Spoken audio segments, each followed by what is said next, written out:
Medo é falta de confiança, né? Todo homem que é criado por Deus, na sua estrutura de formação da psique humana, porque a alma é um produto, né, da mistura do espírito com a matéria. Então, quando essa alma surgiu dessa reação, desse toque de uma coisa com a outra, ali Deus já deixou na sua condição de criação que o homem sempre fosse dependente dele.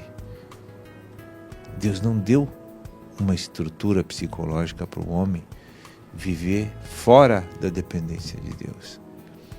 Assim, da mesma forma, Deus deu aos peixes dependência total da água.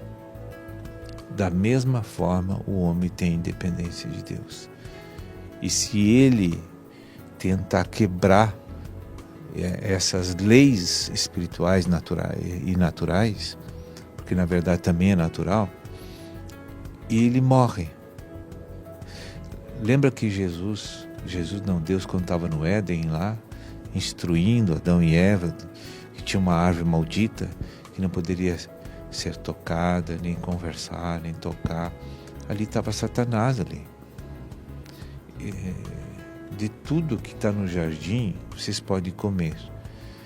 E quando vocês se aproximar de mim, tem que vir aqui na árvore da vida. Aquela ali é o meu representante, ali está Cristo. E por meio dele eu vou suprir vocês. Ou seja, lá em Gênesis, a árvore da vida simboliza o Cristo que viria. Porque também diz na palavra que tudo foi feito por ele e para ele, né? Para Cristo. Então, Cristo, ele já existia, como nós também já existíamos na eternidade, né? Mas era o Cristo. O Cristo quer dizer Deus, entende? E só que a modalidade, quando fala Cristo, não é o Criador, mas é o Verbo, né? Ele já era o Verbo. A palavra. Então ele era a instrução de Deus para aqueles dois. Só que eles nunca obedeceram a Deus. Eles foram direto para a árvore errada, né? E ali adquiriram essa independência de Deus. Foi ali. Então, o que o inimigo fez no homem? O homem fez pouca coisa. Só convenceu ele mentalmente de que eles deveriam desconfiar de Deus. Não confiar em Deus, não ter fé em Deus, porque Deus tinha mentido, tinha escondido coisa deles. E aí? Eles simplesmente aceitaram. Hoje continua a mesma coisa. Repara,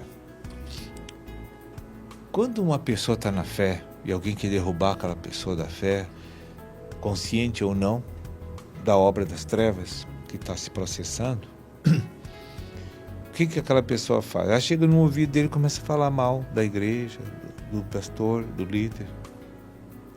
E aquela pessoa fica pensando. Ele fez 10 acusações.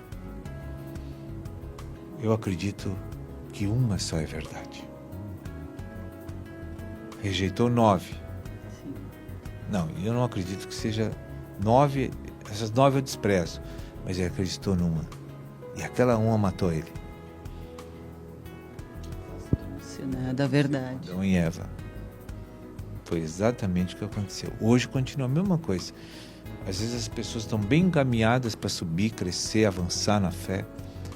Aí vem alguém, ou por dentro da pessoa, os pensamentos, ou por fora uma pessoa vem para estragar a fé daquela pessoa e tirar a confiança daquela pessoa em Deus.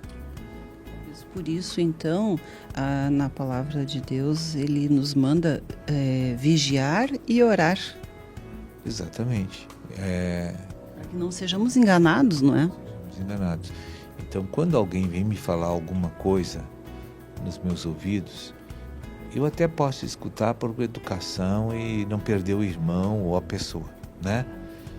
Mas eu vou analisar mediante a luz de Deus o que essa pessoa me disse.